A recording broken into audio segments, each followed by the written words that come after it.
proqramda görmüşəm.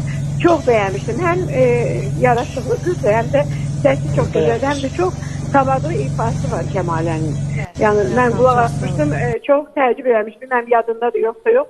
Biz sənətdə biz təəccüb edirik. Yeni səslər, gözəl səslər, milizmalar, diapazonlar səhnəyə çıxanda mənim üçün çox böyük zövq alıram bundan. Bu yaxında da gördüm ki, Mirzə Ələkbər Səbirin sözlərinə də çox gözəl hazırlayıb. Mahnını çox xoşuma gəldi. Yəni çox gözəl bir yenilik idi. Bu doğrudan da estradada bir yenilik idi. Mirzə Ələkbər Səbirin sözlərinə toxunan müğənni ya sənət insanı varsa, o deməli dərin düşüncəli insandır.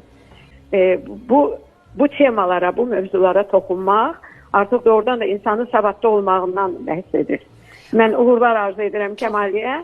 Harada ki söhbət əsl musiqidən gedir, orada mən varam. Çünki biz ömrümüzü, həyatımızı, varlığımızı mədəniyyətimizə həsr etmişik. Artıq bu yolu seçmişiksə, bu yolda mədəniyyətimizə qulluq etmək bizim borcumuzdur. Çox sağ olun, var olun. Yaxşı ki, bu sənətdə olub, olacaq da, yaxşı ki, çünki bu sənətin sütunlarından biridir ki, bugün, yəni bu insanlar keçmişdən bugünə qədər olmasaydı, bugün bayağılıq daha çox başalıb gedərdi.